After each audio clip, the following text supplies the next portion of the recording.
பக்கம் 26. பாடம் 2. இந்தியாவின் அயலுறவு கொள்ளை 1964க்கு பின்னர். இன்றைய நவீன உலகில் பன்னாட்டு அரசியலில் பங்கெடுப்பதிலிருந்து எந்த நாடும் தன்னை தவிர்த்து கொள்ள முடியாது. இந்த பங்கெடுப்பு முறையானதாகவும் சில முக்கிய குறிக்கோள்களின் அடிப்படையிலும் அமைந்ததாக இருக்க வேண்டும். அணிசாராமை, கூட்டுறவு, ஐக்கிய நாடுகள் சபையின் மீது நம்பிக்கை, ஏகாதிபத்தியம், காலனி ஆதிக்கம், இனவேற்றுமைகள் ஆகியவற்றுக்கு எதிர்ப்பு ஆகியன இந்தியாவின் அயலுறவு கொள்ளையின் முக்கிய அம்சமாக உள்ளன. அயலுறவு கொள்ளை இல்லாத ஒரு நாடு சுக்கான் இல்லாத கப்பல் போன்றது என்பதை 1947 முதல் இன்று வரையிலான இந்திய தலைவர்களும் மக்களும் நன்கு உணர்ந்தே உள்ளனர். அண்டை நாடுகளுடன் நல்லுறவை வைத்திருக்க வேண்டும் என்ற நேருவின் தீவிர முயற்சிக்கு பிறகும் நேரு காலத்தில், அதாவது 1947 64 வரை பாகிஸ்தான் மற்றும் சீனாவுடன் எல்லை தகராறுகளும் போர்களும் நிகழ்ந்தன. எனவே நேரு இறந்தபோது, அதாவது மே 1964 மாறிவிட்ட ஆசிய அரசியல் சூழ்நிலைகளுக்கேற்ப இந்தியாவின் அயல்நாட்டு கொள்கையை மாற்றியமைக்க வேண்டியதாய் இருந்தது. 1947 முதல் 1996 வரையிலான இந்தியாவின் அயலுறவு கொள்கையை 6 தலைப்புகளாக பிரிக்கலாம். அவை: 1. சாஸ்திரி காலத்தில் அயலுறவு, 2. இந்திரா காலத்தில் அயலுறவு, 3. ஜனதா ஆட்சியில் அயலுறவு, 4. ராஜீவ்காந்தி ஆட்சியில் அயலுறவு, 5. தேசிய முன்னணி ஆட்சியில் அயலுறவு, 6. நரசிம்மராவ் ஆட்சியில் அயலுறவு. இனி ஒவ்வொன்றையும் பற்றி சற்று விரிவாக காண்போம். 1. சாஸ்திரி காலத்தில் அயலுறவு 1964 66 வரை. மே 1964 ஜவஹர்லால் நேரு இறந்ததும் அவரை தொடர்ந்து லால் பகதூர் சாஸ்திரி இந்தியாவின் பிரதமரானார்.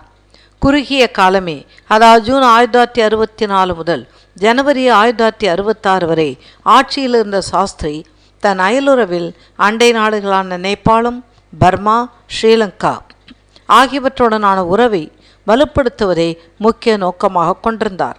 ஆனால் நம் 2 பெரிய அண்டை நாடுகளான சீனா மற்றும் பாகிஸ்தானுடனான உறவை மேம்படுத்துவதில் சாஸ்திரியால் பெரிய அளவில் வெற்றி பெற முடியவில்லை. எனினும் பாகிஸ்தானுடனான உறவை சீர் செய்ய தாஷ்கண்ட் பிரகடனத்தில் பாகிஸ்தானுடன் சாஸ்திரி கையொப்பமிட்டார். வல்லரசுகளான அமெரிக்க ஐக்கிய நாடுகள், சோவியத் ரஷ்யா ஆகியவற்றுடனான உறவை வளர்ப்பதில் சாஸ்திரி வெற்றி கண்டார். அதை கொண்டு அந்நாடுகளிடமிருந்து நிதி உதவியை இந்தியா பெற்றது. இந்தியா மீது 1962 சீனா படையெடுத்த போது வான்வழி பாதுகாப்பை அளித்து இந்தியாவிற்கு இராணுவ உதவியை அமெரிக்கா செய்தது. பாகிஸ்தானின் எதிர்ப்பையும் மீறி இராணுவ தளவாடங்களை இந்தியாவிற்கு ரஷ்யா தந்து உதவியது. இந்திய இராணுவத்திற்கு தேவையான மிக் போர் விமானங்களை இந்தியாவிலேயே உற்பத்தி செய்வதற்காக ஒரு தொழிற்சாலையை உருவாக்குவதற்கும் ரஷ்யா முன்வந்தது. சாஸ்திரியின் அயலுறவின் முக்கிய அம்சம். லால் பகதூர் சாஸ்திரியின் அயலுறவிற்கும் அவருக்கு முந்தைய அரசின் அயலுறவுக்கும் இடையேயான முக்கிய வித்தியாசம், சாஸ்திரியின் அயலுறவு தனி மனிதனின் ஆளுமையின் மீது சாராதது என்பதே. 1947 முதல் 64 வரையிலான காலத்தில் இந்தியாவின் அயலுறவை நிர்ணயித்து நடத்தி சென்றவர் ஜவஹர்லால் நேரு என்ற தனி மனிதரும் அவரது விருப்பங்களுமே. ஆனால் சாஸ்திரியோ இந்தியருக்கும் இந்தியாவிற்கும் தேவையானது எதுவோ அதையே செய்வதில் நாட்டம் செலுத்தினார். எனினும் நேருவின் அயலுறவு கொள்ளையின் முக்கிய அம்சங்களாக இருந்த அமைதி, அணிசாராமை ஆகியவற்றை தொடர்ந்து கடைபிடிப்பதில் சாஸ்திரியும் நாட்டம் செலுத்தினார்.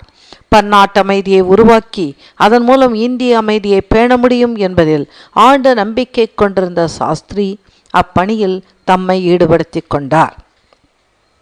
2. திருமதி இந்திரா காந்தி காலத்தில் அயலுறவு 1966 77 மற்றும் 1980 84. ஜனவரி 1966 இறந்த லால் பகதூர் சாஸ்திரிக்கு பிறகு இந்தியாவின் முதல் பெண் பிரதமராக திருமதி இந்திரா காந்தி பதவியேற்றார். இந்திரா பதவியேற்றாலும் இந்திய சீன போரால் தகர்ந்திருந்த இந்திய சீன உறவு மேம்படுவது சிரமமாக இருந்தது. எனினும் அமெரிக்க நாடுகளுடனான உறவை வலுப்படுத்த அவர் பெரும் முயற்சி மேற்கொண்டார். 1966ஆம் ஆண்டில் அமெரிக்காவிற்கு நல்லெண்ண விஜயம் மேற்கொண்ட அவர் அதை கொண்டு இந்தியாவிற்கு இராணுவ மற்றும் பொருளாதார உதவிகள் பெறுவதில் பெரும் வெற்றி பெற்றார். 1973இல் PL 480 மூலம் இந்தியா பெற்றிருந்த கடனில் 2/3 பங்கை தள்ளுபடி செய்வதாக அமெரிக்கா அறிவித்ததைத் தொடர்ந்து இரு நாடுகளிடையேயான உறவு வலுப்பட்டது. 1974இல் அமெரிக்க வெளியுறவு செயலரான ஹென்றி கிஸ்ஸிங்கர் இந்தியாவிற்கு விஜயம் செய்தார். அவரது முயற்சியால் இந்தியா அமெரிக்கா இடையே வாணிகம், அறிவியல், தொழில்நுட்பம் ஆகியவற்றை வளர்ப்பதற்கான கூட்டுக்குழு ஒன்று நிறுவப்பட்டது. இந்தியாவும் அணிசாரா இயக்கமும். அணிசாராக்குள்ளே தொடர்ந்து கடைபிடிக்க திருமதி இந்திரா காந்தி அணிசாரா இயக்கத்தின் சார்பாக 3 நாடுகள் இந்தியா, UAR எகிப்து, யூகோஸ்லேவியா மாநாட்டை அக்டோபர் 1966இல் புதுடெல்லியில் நடத்தினார். தன்னுடைய 2வது பதவி காலத்தின் போது அணிசாரா நாடுகளின் உச்சி மாநாட்டை மார்ச் 1983இல் புதுடெல்லியில் நடத்தியதன் மூலம் அணிசாரா நாடுகள் தலைமையை இந்தியாவிற்கு இந்திரா பெற்றுத்தந்தார். இந்திராவும் சோவியத் ரஷ்யாவும். சோவியத் அதிபர் கொசிஜின் முயற்சியால் ஏற்பட்ட தாஷ்கண்ட் ஒப்பந்தத்தை தொடர்ந்து இந்தியா சோவியத் யூனியன் இடையேயான உறவு வலுப்பட்டது. அதன் தொடர்ச்சியாக 1966இல் மாஸ்கோவிற்கு நல்லெண்ண விஜயம் செய்தார் இந்திரா காந்தி. 1967இல் இந்தியாவின் எச்சரிக்கையை மீறி பாகிஸ்தானுக்கு ஆயுத உதவி செய்ய ரஷ்யா ஒப்புக்கொண்டது. செக்கஸ்லோவேக்கியாவில் ரஷ்யாவின் செயலை இந்தியா கண்டித்தது. ஆகியவற்றால் இந்திய சோவியத் உறவு பாதிக்கப்படக்கூடிய சூழ்நிலை ஏற்பட்டது. எனினும் சோவியத் ரஷ்யாவின் செயல்களை கண்டிக்கும் தீர்மானத்தை ஐக்கிய நாடுகளின் பாதுகாப்பு சபை கொண்டு வந்தபோது அதை இந்தியா ஏற்கவில்லை என்பதை அறிந்த ரஷ்யா இந்தியாவுடன் நல்லுறவு கொள்ள நன்கு முன்வந்தது. அதைத் தொடர்ந்து 1971ஆம் வாக்கில் இந்திய சோவியத் உறவுகள் வலுப்பட்டன. ஆகஸ்ட் 1971இல் இரு நாடுகளும் அமைதி உடன்பாட்டில் கையொப்பமிட்டன. இவ்வுடன்பாட்டின் மூலம் அந்நிய சக்திகளின் அச்சுறுத்தலின் போது இந்தியாவிற்கு இராணுவ உதவி செய்ய ரஷ்யா முன்வந்தது. அதே சமயம் இவ்வுடன்பாட்டை கொண்டுதான் இந்திய பெருங்கடலில் உலவும் அமெரிக்காவின் 7வது கடற்படையின் எதிர்ப்பை சமாளிக்கும் திறனும் இந்தியாவிற்கு வந்தது. 1981ஆம் ஆண்டில் இந்திய சோவியத் உறவின் 10 ஆண்டு நிறைவு விழாவும் 1982இல் இந்திய சோவியத் ராஜ்ய உறவின் 35வது ஆண்டு விழாவும் கோலாகலமாக கொண்டாடப்பட்டன. இந்திராவும் பாகிஸ்தானும். சோவியத் பாகிஸ்தான் ஆயுத பேரத்தால் ஏற்பட்ட நெருக்கடியான சூழலை நிவர்த்தி செய்ய பாகிஸ்தான் அதிபர் அயூப் கானுடன் போர் இல்லாத உடன்பாடு நோ வார் பேக்ட் ஒன்றை செய்து கொள்ள இந்திரா காந்தி முன்வந்தார். இதற்கிடையில் பாகிஸ்தானின் ஒரு பகுதியான கிழக்கு பாகிஸ்தானுக்கு தேவையான இராணுவ உதவிகளை செய்த இந்திரா அப்பகுதி பங்களாதேஷ் என்ற பெயரில் புதிய நாடாக 1971இல் உருவாக வழிவகுத்தார். இதனால் வெகுண்ட பாகிஸ்தான் இந்தியா மீது படையெடுத்தது. இதனால் உருவான நெருக்கடியை தவிர்த்து சகஜ நிலையை உண்டாக்குவதற்காக பாகிஸ்தானின் புதிய அதிபர் சுல்ஃபிகார் அலி பூட்டோவை சிம்லாவில் சந்தித்தார். அதனால் இரு நாடுகளும் ஜூலை 3, 1972இல் சிம்லா உடன்பாட்டில் கையொப்பமிட்டன. அதன் மூலம் ராஜ்ஜிய மற்றும் போக்குவரத்து உறவை வைத்துக்கொள்வது என இரு நாடுகளும் ஒப்புக்கொண்டன. அண்டை நாடுகளுடன் உறவை வளர்த்து கொள்ளும் முயற்சியில் சீனாவுடனான ராஜ்ய உறவை புதுப்பித்தல், ஸ்ரீலங்காவுடன் ஒரு உடன்பாட்டை செய்து கொள்ளல் ஆகியவற்றை இந்திரா காந்தி செய்து முடித்தார். ஸ்ரீலங்காவுடன் அவர் செய்து கொண்ட உடன்பாட்டின் மூலம் இலங்கைக்கு கச்சத்தீவை இந்தியா அளித்தது. 3. ஜனதா ஆட்சியில் அயலுறவு 1977-79. நெருக்கடி நிலை பிரகடனத்தால் மக்களிடம் மதிப்பிழந்த இந்திரா காந்தி 1977 தேர்தலில் தோல்வியுறவே மொரார்ஜி தேசாய் தலைமையில் ஜனதா கட்சி ஆட்சி அமைத்தது. ஜனதா கட்சியின் ஆட்சியின் போது இந்திய அயலுறவில் சில மாற்றங்களே நிகழ்ந்தன. இந்திராவின் ஆட்சியின் போது சோவியத் யூனியன் பக்கமாக சார்ந்திருந்த இந்தியா ஜனதா ஆட்சியில் அமெரிக்காவின் பக்கமாக சார ஆரம்பித்தது. எனினும் சோவியத் ரஷ்யாவின் வெளியுறவு அமைச்சராக இருந்த குரோமிகோவ் இந்தியாவிற்கு வந்து நம் வெளியுறவு அமைச்சர் வாஜ்பாயை சந்தித்து உறவை சீர் செய்ய முயன்றார். அதன் மூலம் ரூபாய் 25 கோடிக்கான நீண்டகால கடன் பற்றிய ஒப்பந்தம், ரூபாய் 120 கோடிக்கான வாணிக கடன் ஒப்பந்தம், தொலைத்தொடர்பு தொழில்நுட்ப ஒப்பந்தம் ஆகியன இந்திய சோவியத் யூனியன் இடையே கையெழுத்தாயின. அதைத் தொடர்ந்து அக்டோபர் 1977 இந்திய பிரதமர் மொரார்ஜி தேசாய் மாஸ்கோவிற்கு விஜயம் செய்தார். இவ்வாறாக 1977 79க்குள் இந்திய சோவியத் நட்புறவு நன்கு மலர்ந்தது. அதே சமயம் அமெரிக்க ஐக்கிய நாடுகளுடனான உறவை சீரமைப்பதில் பெரும் முயற்சியை ஜனதா அரசு மேற்கொண்டது. அமெரிக்க குடியரசுத் தலைவர் ஜிம்மி கார்ட்டர் ஜனவரி 1978 இந்தியாவிற்கு விஜயம் செய்தார். ஜூன் 1978 அமெரிக்காவுக்கு சென்று வந்தார் இந்திய பிரதமர் மொரார்ஜி தேசாய். சோவியத் ரஷ்யாவுடனான உறவை சீரமைத்துக் கொள்ளும் அதே நேரத்தில் அமெரிக்காவுடனான உறவும் மோசமடையாதவாறு இந்திய அரசு பாதுகாத்து கொண்டது. அண்டை நாடுகளுடன் நல்லுறவை வளர்த்துக் கொள்ளுதலும் ஜனதா அரசு அக்கறை காட்டியது. பங்களாதேஷ், பர்மா, பாகிஸ்தான், நேபாளம் ஆகியவற்றுடன் உறவை வளர்த்து கொள்ள பல முயற்சிகளை இந்திய அரசு மேற்கொண்டது. ஆனால் 1980 இந்திய பிரதமராக இந்திரா காந்தி மீண்டும் பதவியேற்றதும் இந்தியாவின் அயலுறவு கொள்கையில் சில மாற்றங்கள் ஏற்பட்டன. குறிப்பாக சோவியத் ரஷ்யாவுடனான நெருக்கமான உறவை இந்திரா வளர்த்தார். அதே சமயம் அமெரிக்காவுடனான உறவை தொடரச் செய்ய 1982 அந்நாட்டிற்கு அவர் விஜயம் செய்தார். 4. ராஜீவ் காந்தி காலத்தில் அயலுறவு 1984 89. இந்திய பிரதமர் திருமதி இந்திரா காந்தி படுகொலை செய்யப்படவே அக்டோபர் 31 1984 அவரது மகனான ராஜீவ் காந்தி இந்திய பிரதமரானார். அவருடைய ஆட்சி காலத்தில் இந்தியாவின் வெளியுறவு கொள்கையில் மாற்றங்கள் ஏதும் ஏற்படவில்லை. ஜவஹர்லால் நேரு, இந்திரா காந்தி ஆகியோரின் கொள்கைகளில் தமக்கிருந்த நம்பிக்கையை தெளிவுபடுத்திய ராஜீவ் காந்தி ஐக்கிய நாடுகள் சபையின் மீது நம்பிக்கை, காலனி ஆதிக்கத்திற்கு எதிர்ப்பு, அண்டை நாடுகளுடன் நெருங்கிய உறவு ஆகியனவே தன் நோக்கம் என்று எடுத்துரைத்தார். அதை தமது செயல்பாட்டிலும் அவர் நிரூபித்தார். இந்தியா என்பது அமெரிக்க சார்பானதோ ரஷ்ய சார்பானதோ அல்ல, மாறாக அது இந்திய சார்பானது என்று ராஜீவ் கூறினார். பன்னாட்டு உறவில் உள்ள பல்வேறு பிரச்சனைகளிலும் சிக்கல்களிலும் ஆற்றல் மிக்க பண்பை அவர் கையாண்டார். பாகிஸ்தானுடைய உறவை புதுப்பிப்பதற்காக புதிய முயற்சிகள் கையாளப்பட்டன. இந்திய வெளியுறவு செயலாளர் பாகிஸ்தானுக்கு விஜயம் செய்தார். அதைத் தொடர்ந்து இந்திய விமானத்தை பாகிஸ்தானியர் இருவர் கடத்தியதை விசாரணைக்கு உட்படுத்தினார் பாகிஸ்தான் அதிபர் ஜியா உல் ஹக். இதனால் இரு நாடுகளின் உறவில் முன்னேற்றம் ஏற்படுவது போல் தோன்றியது. 1985 டெல்லியில் ராஜீவ் காந்தியை ஜியா சந்தித்தார். அதில் இரு நாடுகளிடையே வாணிக உறவு ஒன்று செய்து கொள்ளப்பட்டது. ஜனவரி 1987 இரு நாடுகளின் அயலுறவு செயலர்களும் மீண்டும் சந்தித்து பேசினர். அதில் எல்லையில் உள்ள படைகளை திரும்ப அழைத்துக் கொள்வதில் உடன்பாடு எட்டப்பட்டது. அதே ஆண்டில் டெல்லிக்கு வந்த ஜியா இந்திய பாகிஸ்தான் கிரிக்கெட் விளையாட்டை கண்டு களித்தார். அது கிரிக்கெட் ராஜதந்திரம் என்று சொல்லப்பட்டது. என்னும் 1987 ஆண்டின் முடிவில் சியாசன் பகுதியில் இந்தியா மீது பாகிஸ்தான் தாக்குதல் நடத்தியது.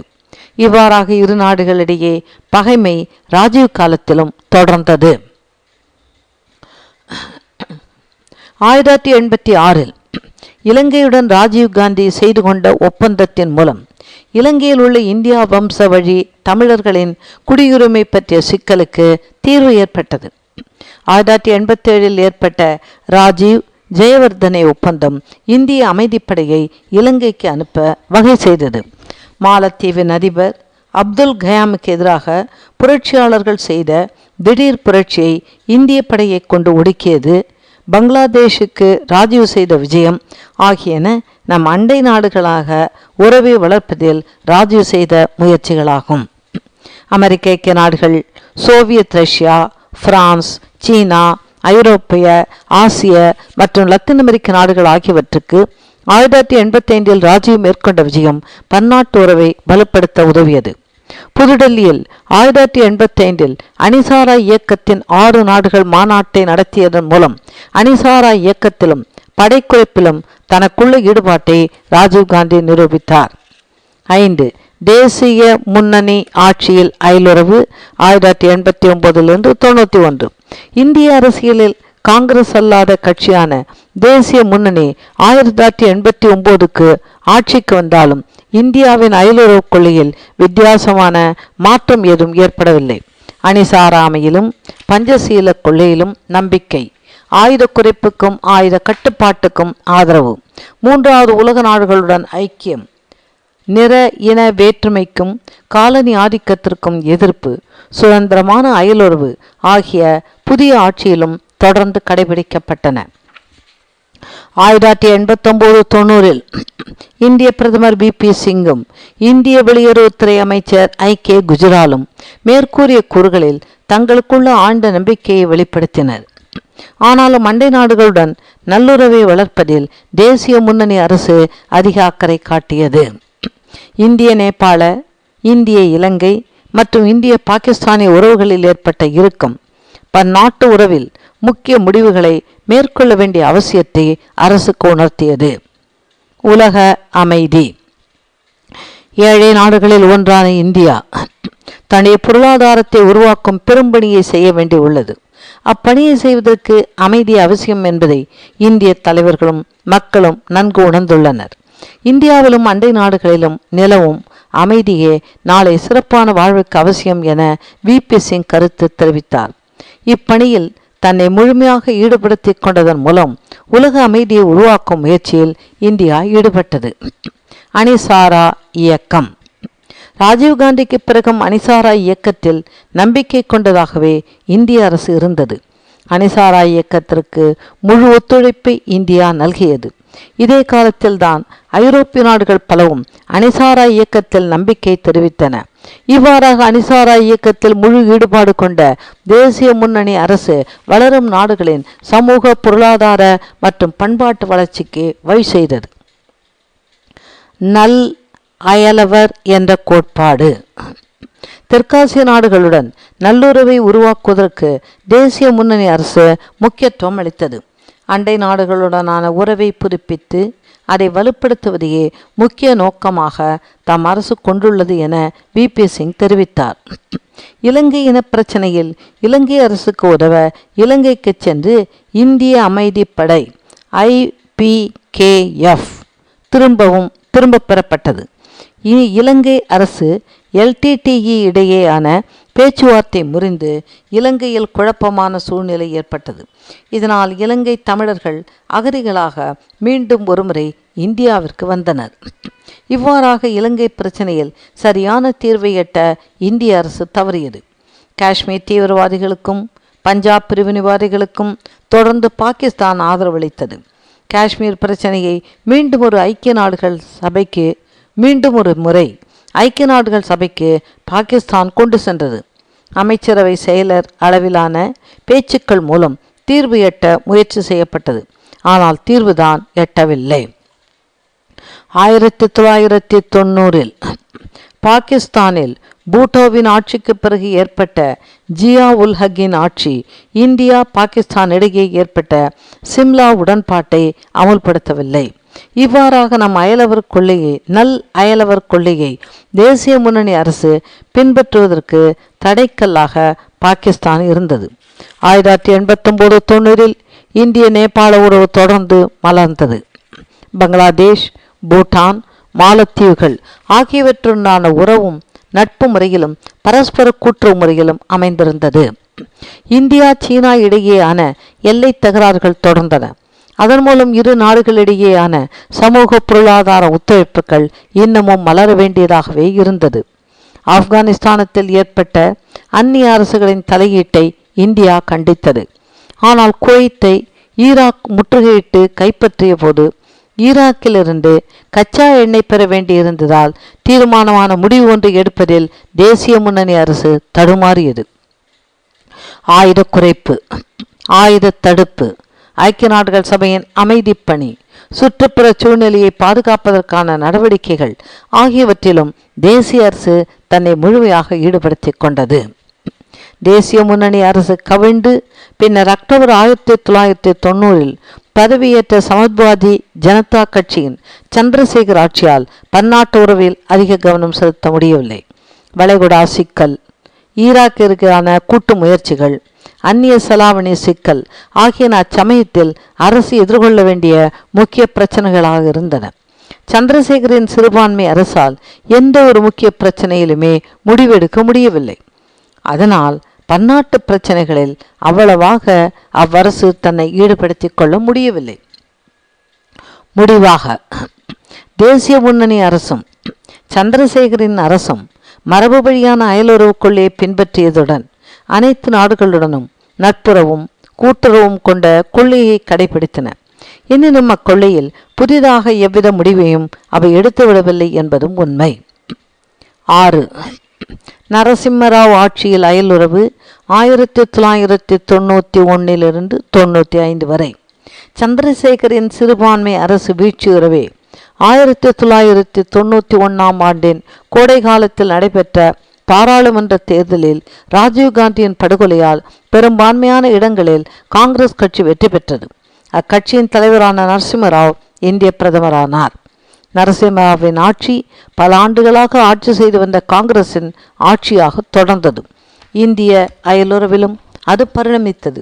அணிசாராமை, பஞ்சசீலம், ஆயுத குறைப்பு, அணு ஆயுத தடுப்பு, பங்களாதேஷ், பூட்டான், நேபாளம், மாலத்தீவுகள், மியான்மர், பாகிஸ்தான், இலங்கை ஆகிய நாடுகளுடனான உறவை மேம்படுத்தல், ஐநா சபைக்கு ஆதரவு, மூன்றாவது உலக நாடுகள் மீது அக்கறை ஆகியன நரசிம்மராவின் அயலுறவு கொள்கையின் முக்கிய அம்சங்களாக அமைந்தன. பன்னாட்டு அரங்கில் மாறிவிட்ட சூழ்நிலையில், அதாவது கெடுபிடி போர் முடிவு, ரஷ்யா பிளவுபடல், வளைகுடா பிரச்சினை தீர்வு ஆகியவை இந்தியாவின் பொருளாதார, வாணிக, தொழில் மற்றும் தொழில்நுட்ப உறவுகளை வளர்ந்துவிட்ட நாடுகளுடன் வளர்த்து கொள்வதும் மூன்றாவது உலக நாடுகளின் தலைவராவதும் அவசியம் என ராவ் அரசு கருதியது. இவ்வெண்ணம் அயலுறவில் நன்கு தெரிந்தது. அணிசாரா இயக்கம் அயலுறவின் முக்கிய அம்சத்தை ஏற்றுக்கொள்வதில் அதிக நேரம் எடுத்துக்கொள்ளாத நரசிம்மராவ் செப்டம்பர் 1992 இந்தோனேஷியாவின் தலைநகரான ஜகார்த்தாவில் நடைபெற்ற அணிசாரா இயக்கத்தின் 10வது மாநாட்டில் முக்கிய பங்கு வகித்தார். அம்மாநாட்டில் இந்தியா கொண்டு வந்த பல தீர்மானங்கள் ஏற்கப்பட்டன. G15 என்ற அமைப்பின் உறுப்பினரான இந்தியாவின் பிரதிநிதியாக செனகல் நாட்டில் உள்ள டக்கர் என்ற இடத்தில் நடைபெற்ற மாநாட்டில் நரசிம்மராவ் கலந்து கொண்டார். பின்னர் அமைப்பின் 4வது மாநாடு 1994 புதுடெல்லியில் நடத்தப்பட்டது. பாகிஸ்தான் பஞ்சாபிலும் காஷ்மீரிலும் தீவிரவாத மற்றும் பிரிவினைவாத இயக்கங்களை ஆதரித்தோடும் பாகிஸ்தானுடன் நல்லுறவு வைத்துக் கொள்ளவே இந்தியா முயன்று வருகின்றது.